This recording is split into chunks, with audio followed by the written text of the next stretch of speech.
I became a member of parliament in 2009, and I took a conscious decision that I would not draw a parliamentary salary because I felt that those of us who don't need it shouldn't be a burden on the state. I chose to donate my salary every month to the farmers' families where the main earning member had committed suicide. In 2014, we started a movement by developing an economic model which, when farmers fell within those indicators, they would almost be 4 or 5 times more likely to commit suicide. And we targeted about 5,000 farmers in this manner by tying up with 22 district administrations in UP. After this happened, and we had got about 3,000 of those farmers out of debt, I realized that whether in India you help one person or you help 5,000 people, it adds up to very little. And in fact, if you want to help 2 or 3 or 400 million people, the only way to do this is through policy transformation. And so that's why I wrote this book. And I want to talk to you a little bit about it today. I started my journey from a little village in Uttarakhand called Raini, where the Chipko movement had started from, where Sundarlal Bahuguna and Chandi Prasad Bhatt had started the biggest environmental movement in the world, from a village that had no electricity, no rail links, no telecom links, etc. And people-to-people contact was very difficult. And then it took me to many places across the country, but really I realized where we were going as a country when I went to Bangalore in 2016, where the oldest trees were being cut to make a steel flyover. And young people were very enraged by this, and so they started a WhatsApp group, and they said, if you give one missed call on this WhatsApp, we will know you're with us. And 100,000 people called in one day. And they felt emboldened, and so they formed a human chain around these trees. And then the chief minister had to bow down and say that we will, in fact, build this steel flyover, but we'll go back to the drawing board and we'll build it without cutting a single tree. Deepchand Sharma was a retired teacher in Alwar in 2013. And he wrote a letter to the then Prime Minister saying that I've saved 1 lakh rupees and I want to give this to the poorest person in India. And he got the letter back saying, we have no idea who that is. And then he said, okay, can you give this to one of the 100,000 poorest people in India? And I said, we have no idea who they are. And the day I read this news in the paper was the day the front page said, today India gets its 70th billionaire.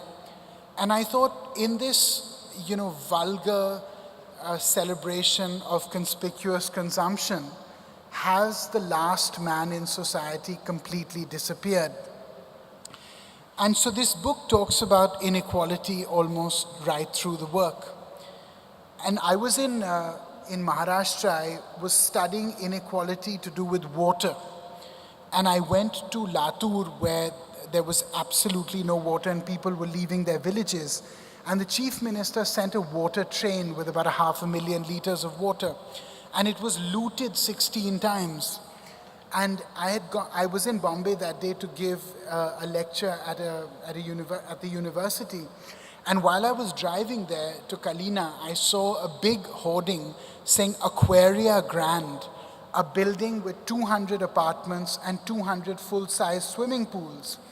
And I thought, what an insane thing to build, in a state where people are looting trains for water. And it said, to replicate life in an aquarium. Why anybody would want to live in an aquarium is beyond me. And it's got me thinking about, our conversational tone about rural India. Because fiscal pundits are always decrying loan waivers and right to food and grants and everything. And they always say this is incentivizing inertia amongst them, this is incentivizing the opposite of meritocracy, etc. And I want to put a statistic before you today, which is probably the most important statistic in my book, which is if you take every single rupee that has been paid out to every single farmer in India, center and state, from 1952 to 2018, and then you take every single rupee of subsidy that has been paid out to the 50 biggest industrialists in India. So on one hand, you have 61% of the population, on the other hand, you have about 500 people. If every person has 10 persons in their family, every single farmer together has got 19% of the money paid to the 50 richest people in India today. And that, if that's not a frightening statistic, then our idea of what's frightening is different. And so it taught me that the solutions to farmers' problems, or really to rural India, are not very difficult to deal with. I'll give you an example of this very state. So when Maharashtra and Gujarat were the Bombay presidency, I saw that the British in their Economic Gazette talked about the fact that they wanted to invest in the southern part of the state, which is now Gujarat, and on Pune, which is western Maharashtra, Pune, Kolhapur, Sangli, etc. And that's where they invested in irrigation. But they did not invest a penny in what is now Vidarbha, because they quote unquote said it was a jungle area. So cotton farmers inhabit Vidarbha and Gujarat. Cotton input prices have risen 3 times in the last 10 years.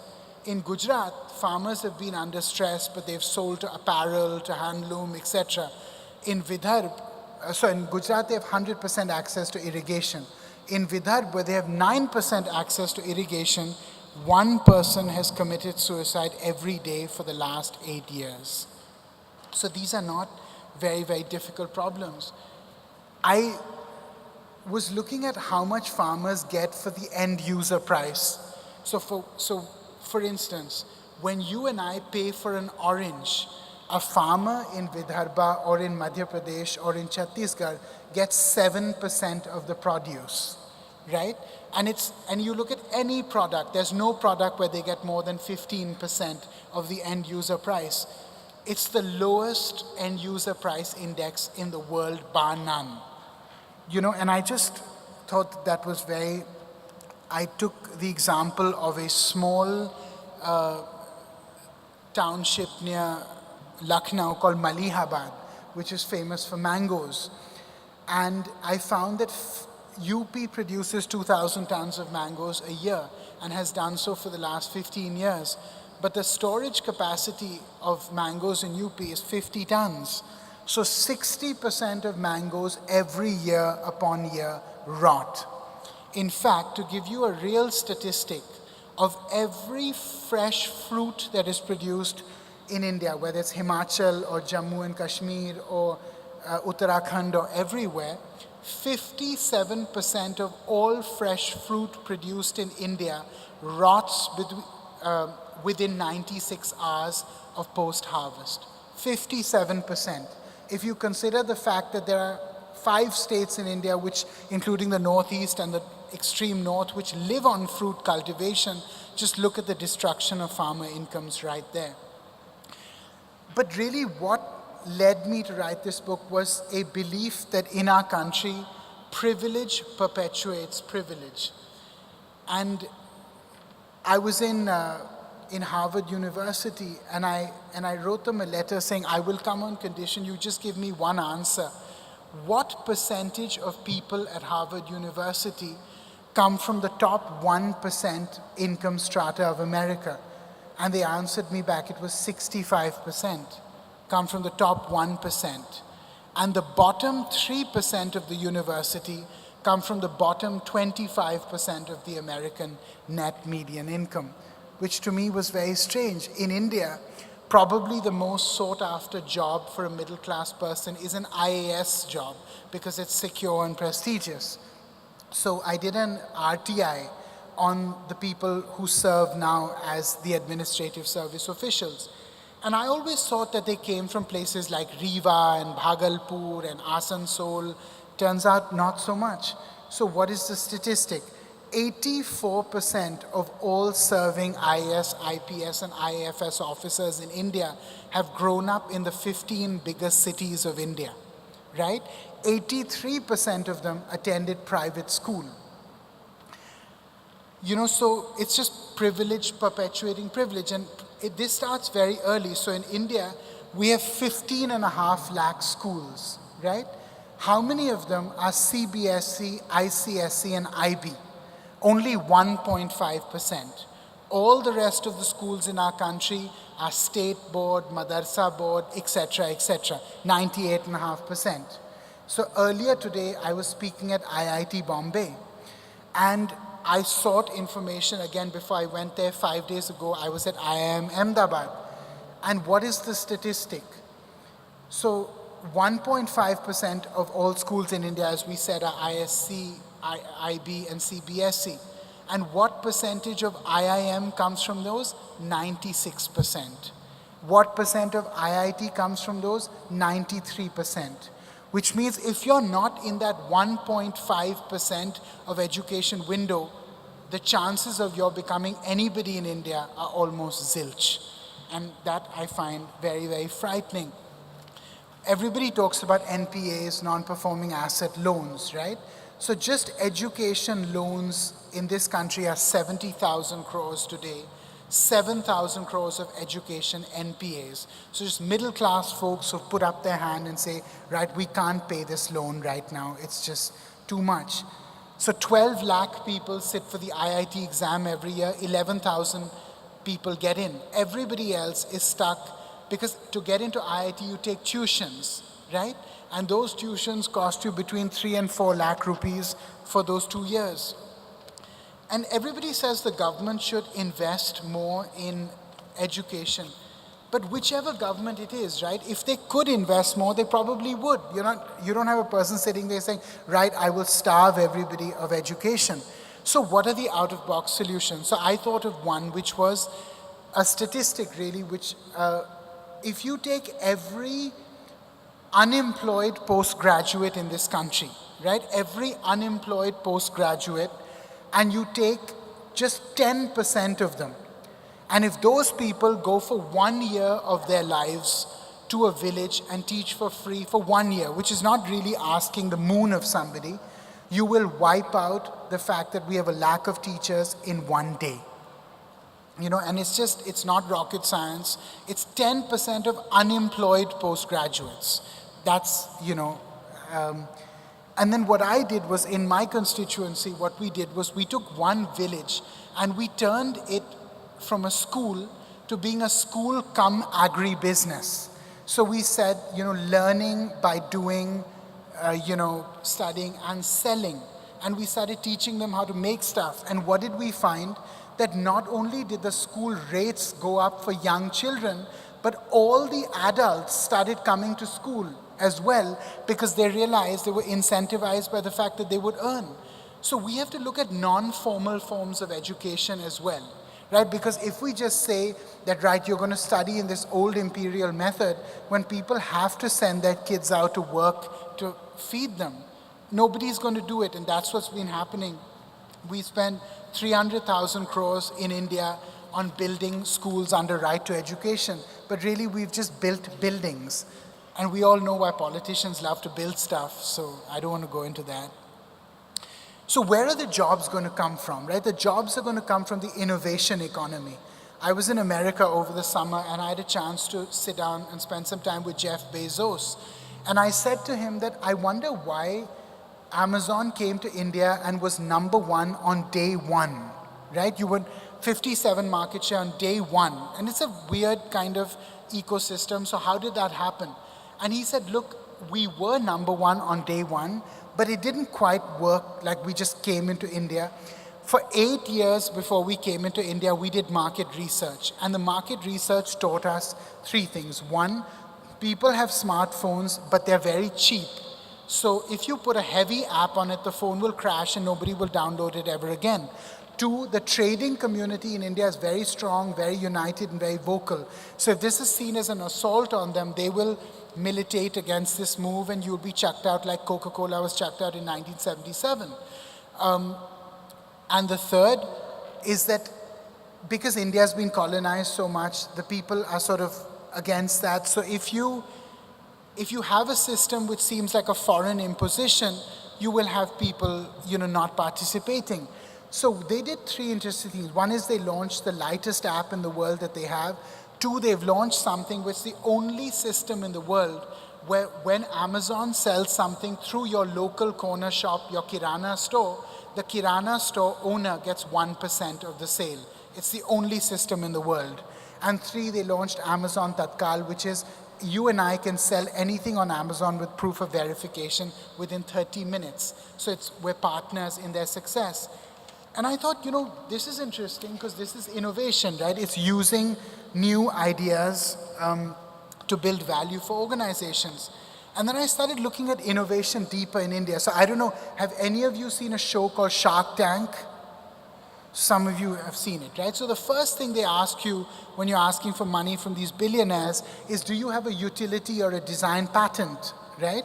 So in America, in Europe, it takes you 3 to 6 months to get a patent on a particular technology of any kind. In India, it takes you 3 years. Now, to me, that's an insane thing because within 3 years, your technology is A, obsolete, and B, somebody sitting in Hunan, China has already ripped it off for half the price. So that is why textile got finished in India, because we have no intellectual property rights. The other thing is, like, I went to NASA many years ago in Houston. And when I went to NASA, to their control center, and I said, I want to eat lunch, so I went to the cafeteria. And I promise you that the only language I heard in that cafeteria was Telugu. Everybody was only speaking Telugu. And I said, that's extraordinary. And I thought they would say, we're from Wisconsin and we're from Michigan. But they said, we're from Kakinada and we're from Anantapuram and everything. And, I thought Indians are such a smart people, probably the smartest in the world. We have 91,000 tech PhDs in America of Indian origin. You know how many we have in India? 600. It's just an amazing statistic. And why is that? And I tell you why it is. Because in India, an average tech PhD is paid a lakh of rupees a month, which is not a salary really that you can thrive on. And in America, you're paid an average of $150,000 to $170,000 a year, which is a salary you can easily live on. And I was at IIT just now, and they got a little upset when I said this, but they didn't deny it. At the IITs and all these BITS Pilanis and all this, how do you do a PhD? How do you test it out? So in all over the world, if you do, say, biochemical engineering, it's industry linked. So you go to Pfizer and you test out your hypothesis. In India, it's run by a peer-reviewed journal, which frankly is junk, right? Nobody's ever going to read that stuff, and they probably don't read it, right? So unless you industry link, it has no value in the value chain of anything. And so what we need in this country is a national employment policy. Now, what do I mean by that? I was in Bangladesh recently. Bangladesh is the fastest growing economy in Asia right now. And they were the slowest 15 years ago. Why? Because they're spending 19% of their GDP on textile. They said, right, we don't want to do steel, we don't want to do shipping because we're not good at that. We will go where our competitive advantage lies, which is textile. And they're putting all their money into handloom. And that's wise, because like India, they have a bunch of unemployed people. So I'll give you a statistic. In India, and it's a very important statistic, 24 lakh rupees creates one sustainable steel job, right? And 1 lakh rupees in handloom creates 24 sustainable jobs. So 24 lakh rupees in steel creates one job, 1 lakh rupees in handloom creates 24 jobs. What should we be investing in? In a country with 130 million unemployed young people, what should we be investing in? This is the question. We have 360 craft clusters in India. Everybody's heard of India being described as a sone ki chidiya. Do you know where the word comes from? It comes from Vasco da Gama, because when he landed in Calicut, He said, India is like a golden bird waiting to take flight. And why did he come to India? He came to look for calico, which is unfinished cotton, and silk. He came only for textile. At that time, India was the richest country in the world, and 44% of our GDP came from textile. In India today, it's 1.7%, right? So that's where the jobs are going to come from. That's where we're going to grow. So where's the hope? The hope is in all of you, all of us, right? It's the expanding role of the citizen. So I was in Hyderabad a few weeks ago, and I read an example of Ravi Teja. So Ravi Teja is a boy 13 years old, and one day he found a pothole and he filled it himself with gravel and stone and cement, etc. He didn't go to the municipalities. And everyone was so amazed that he and his group got together and filled about 20, 30 potholes that they awarded him. But Bangalore created, through him, something called Bbmp, which is the name of their municipality, Bbmp Pothole Reporter. And what it is something amazing which the city of Mumbai should do as well, which is this. If you take a snapshot of a pothole and put it on Bbmp Pothole Reporter, then what happens is that within 24 hours, if the pothole is not filled, you get 100 rupees in your account for every day that pothole isn't filled, and 100 rupees goes out of the salary every day of the municipal engineer that's in charge of that area. And a 13-year-old created this, right? Aditya Mukherjee, another 13-year-old, for the last 2 years has been going all across Gurgaon, which is a big satellite city of Delhi, just telling people to give up plastic straws. And he's got 10 lakh people, because as you know, plastic straws are an indulgence, right? Even if we have to use plastic bags, we can well do without straws. And let's be honest, it looks a bit silly as well. But, and he's got 10 lakh people to give them up. And, this is the way of the future. I met two amazing people in the course of my book. I wanted to know why Murshidabad district in Bengal had gone from 41% literacy to 90% literacy in one generation. And I asked the local MP, and he said, talk to Babar Ali. And I said, who's Babar Ali? And I went to this village called Bhapta. So Babar was 9 years old, and he was the only person that would go to school in his village. And he felt very guilty about this. So every day he would come back and he would teach people under a guava tree what he learned in school that day. And slowly his fame grew, so people started coming and people started learning from this 10-year-old teacher. And CNN heard about him before any Indian journalist did, and they gave him a Real Change Maker of the Year award along with 20 other people, but he got $100,000. And any other poor person would have built a home, bought land, but Babar said, no, this money has come from education, it will go back into education. And so what he did was, he built a huge school bigger than this hall. And he said there are only 3 rules. 1, those who study will study free. 2, those who teach will teach free. And 3, those who learn will go back to their village and teach 3 people that day what they've learned. And every other village got competitive, and they said, if Bhapta village can do it, why can't we do it? So they invested all their money into building these schools. Today, this 70 village cluster, which had 19% literacy, has 100% literacy, and it's because of one young person. And the second example is Shrikant Bola. Shrikant was born blind, and he wanted to study science when he was in the class 10. And they said, you can't study science because how will you do the syllabus, right? You're blind, you can't do the experiments. So he went to court in Hyderabad, and the court said the child can study whatever he wants to study. So he studied science, and he got 99%.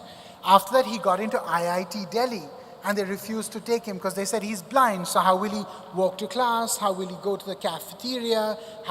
We can't have 2 minders with him. And he said, that's fine, I don't want to kick up a fuss. So he took a gap year and he applied to MIT. And he's the first Indian to get a full scholarship at MIT. And he went to MIT and he did astrophysics, which as you know is pretty tough, it's astrophysics. And he got a gold medal. And after he got a gold medal, the US government, NASA, Google, Oracle, everybody said, Srikanth, come and work with us. And he said, no, I'm going to go back to India. And he came back and he set up a company called Bolland Industries. Today it's a 500 crore company and it hires 5,000 people. 2,000 of those people are completely blind. So I didn't know any person who paid it forward like that. Political reform is very important. We always have elections round the corner in India today. And what astounded me about the last election, which was in 2014, was that 84% of the time in all these 543 Lok Sabha constituencies, the richest candidate won. 84% of the time, the person who was the richest fighting won the election. And 100% of the time, the poorest candidate who won the election lost his deposit every single time. So I just thought that has money become the only arbiter for success today in Indian politics? And where do politicians put their money, right? They reinvest it in elections to win again. And so I was in Norway and I found something very interesting, which is their elections end to end. They don't control the demand for money, right? You can spend whatever you like, but there's no way you can spend it because the elections end to end are 5 days. Right? So how long will you, and there's no TV ads, there's no newspaper ads, there's no billboards, there's no hoardings, there's no pamphlets, there's no public assembly of more than 1,000 people. There's no way you can communicate without telling people what you stand for and going door to door. And that really is the future of Indian politics, if it has to have any future at all. And the other thing is the petition system, right? Which is that all of us sitting here cannot determine for a single minute the narrative of Indian politics, which means that really it's not a direct democracy. But there are 60 countries in the world that have a petition system, which means that if in the city of Bombay, or Mumbai, I don't want to get thrashed by anybody, if in the city of Mumbai you have 100,000 people, so in England the law is this, that if you have 10,000 people that sign on any one issue, it could be an e-signature also, you are guaranteed a reply by the Prime Minister's office.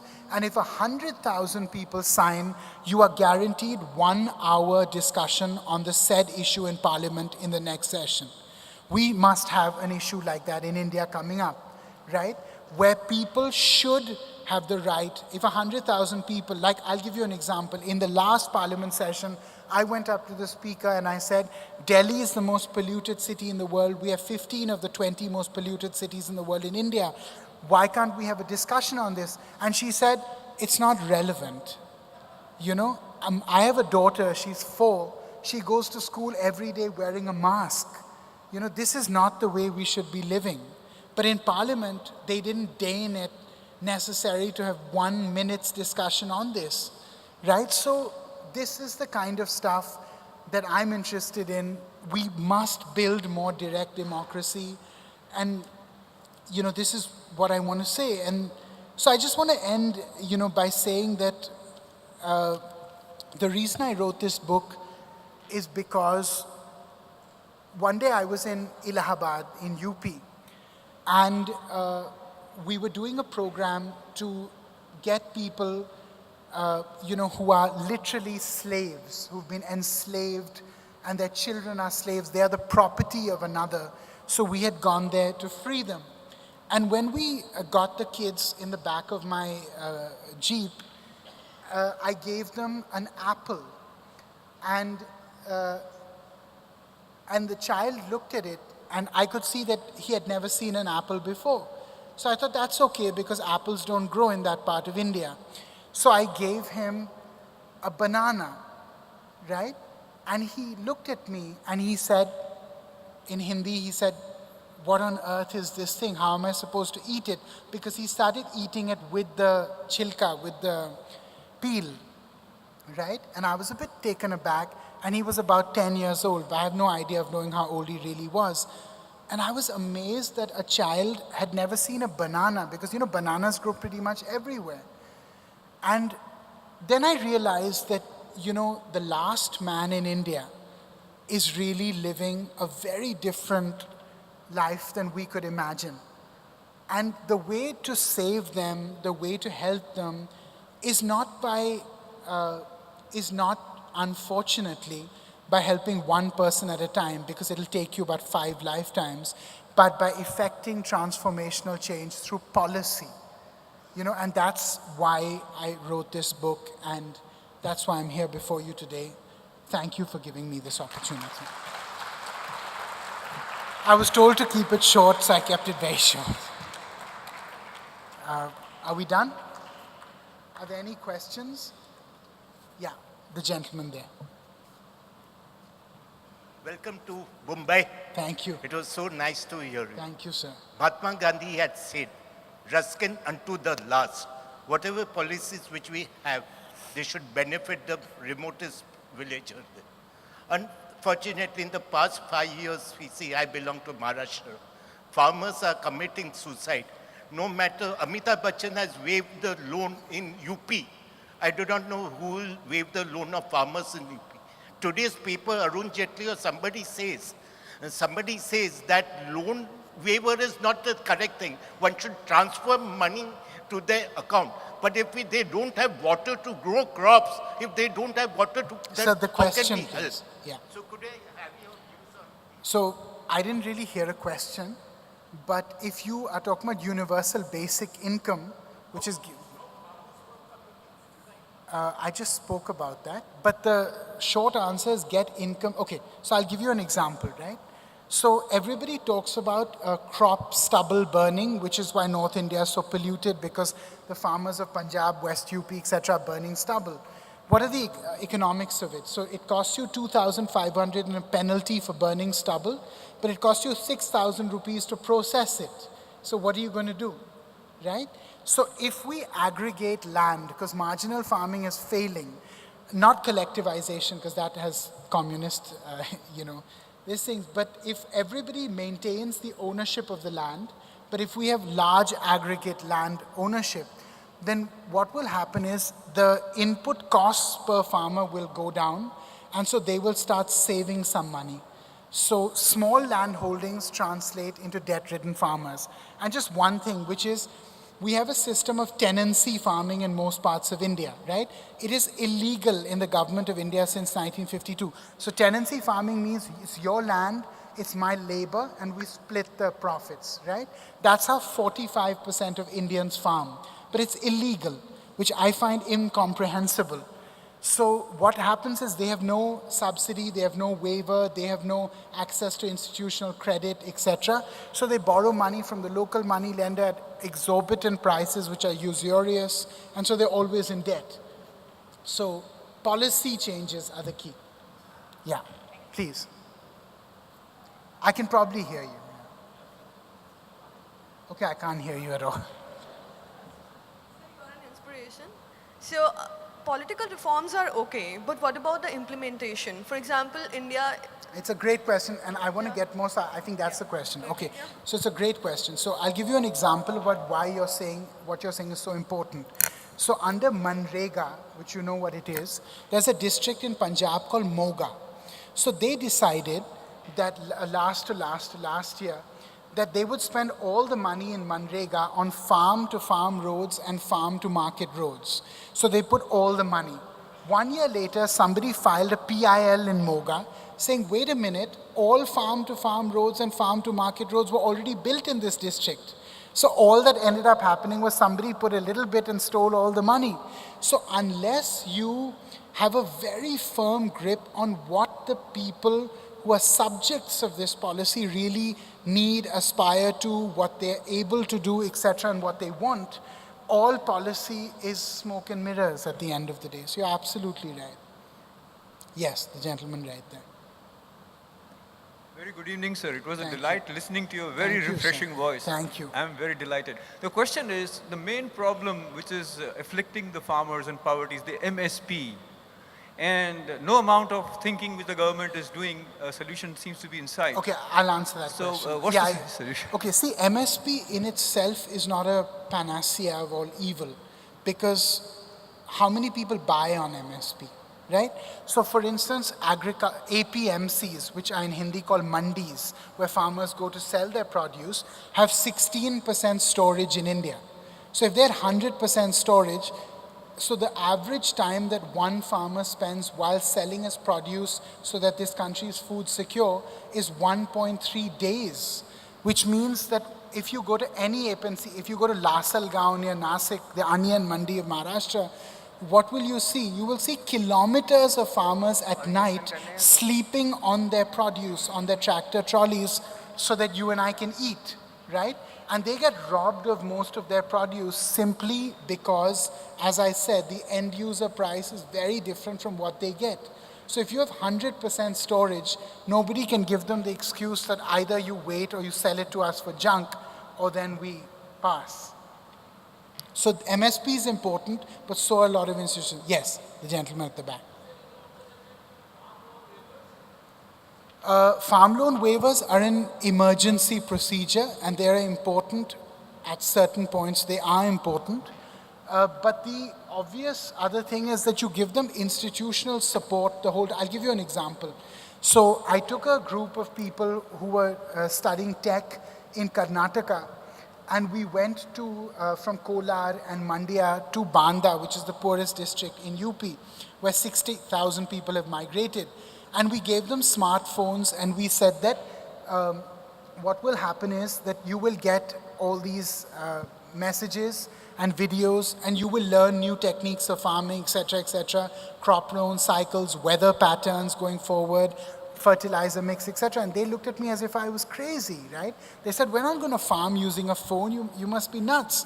When we went back 6 months later, they were looking at it for 1 hour, 2 hours a day. So we have to bring technology into farming. You know, this whole poverty tourism thing of this, you know, Haldhar Kisan and this sweaty farmer.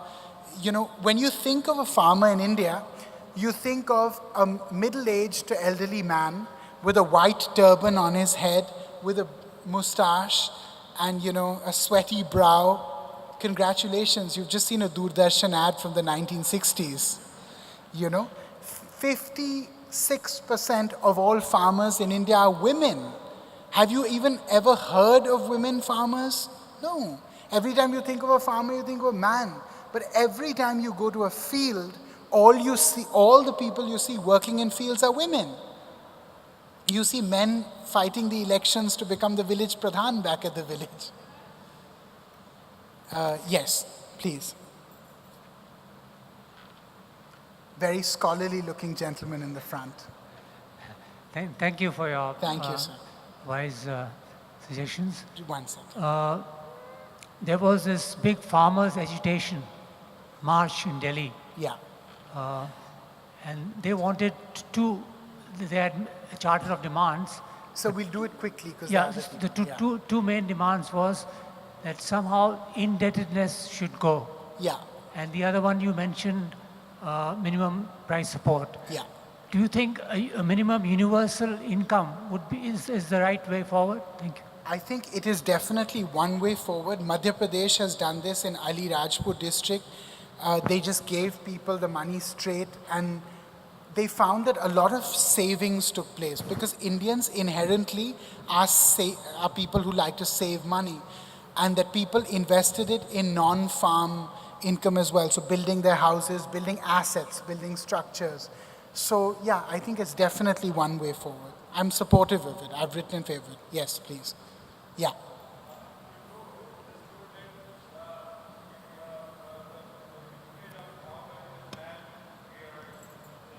No, I said that's how we imagine him.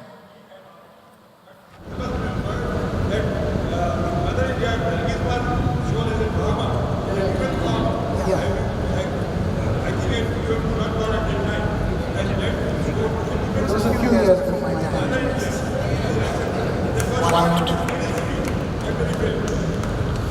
I didn't hear a question.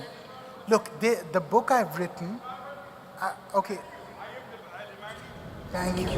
But you know, the thing is that I think that the Mother India concept of, right. So, yeah. This is not a Mother India kind of book. Sorry, what are you saying? Oh, wow. So I don't want to say any detrimental words. Hello. Sir, Please, APMCs are main tool of the exploitation because there is cartel. Yeah, I just said that. I said that very thing just now. So why center has passed the central model APMC Act, but No, it was passed in 1952. but why it is not yet implemented? Because being the daughter of farmer, I want to know this. I just answered this very question. Storage, electricity. And sir, one more question. There is a knee-jerk movement for the export policies are changed. Like whenever there It's is not a bad move though. See, why should we be against, why are all policies pro-trader and anti-farmer? I'm not anti-trader at all. There just should be a good mix.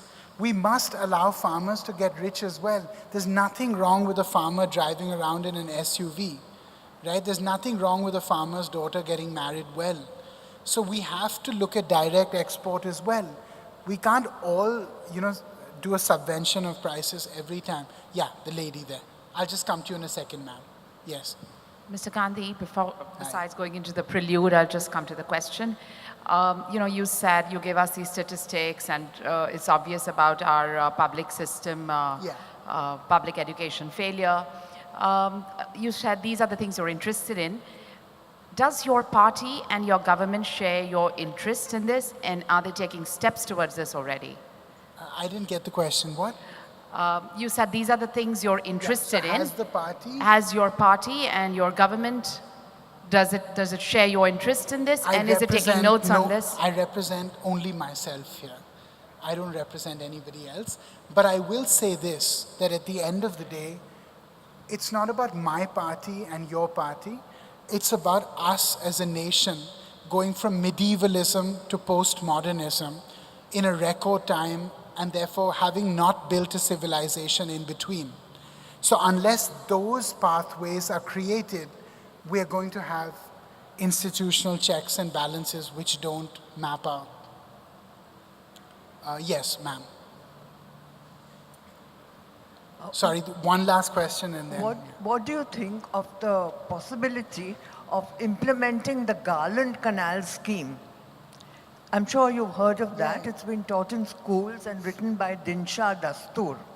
He used to communicate with Abdul Kalam on this matter, and it was not possible because of the great cost, but linking the waters of the Indus and Ganges will solve every drought problem. It's the worst possible solution. The worst. Okay, I want to tell you why, okay? Listen to me carefully. One, when you dig ditches across the country, okay, where are you going to dig them? You're not going to dig them in Kambala Hill and Prithvi Raj Road. You're going to dig them across the jungles. So it'll reduce 2% forest cover in this country. Two, when you mix riverine, riparian ecosystems, you are playing with fire, okay? Because rivers are ways of life. They're not just swimming pools, okay? Three, the cost of such a structure, okay, costs, according to the World Bank, river linking is 140 billion. NABARD says that all irrigation schemes go 3 times X. So if it's 400 billion, we're going to be bankrupt. But lastly, and most importantly, if you look at India vulgarly, the north of India has water and the south of India doesn't, right? So how are you going to take water against the gradient up the Deccan Plateau and push it up? There's no way to do it. So, sorry, I'm a policy guy, so I just had to answer the question technically. So one last question, the gentleman there. I'm sorry, I didn't mean to be hurtful. I just... Thank you. Sir, can we just, yeah. PM Modi is very receptive to new ideas and innovations. Have you discussed some of the ideas with PM Modi and what is his views? I don't want to repeat private discussions on a public fora, but yes. Thank you. Thank you so much for having me.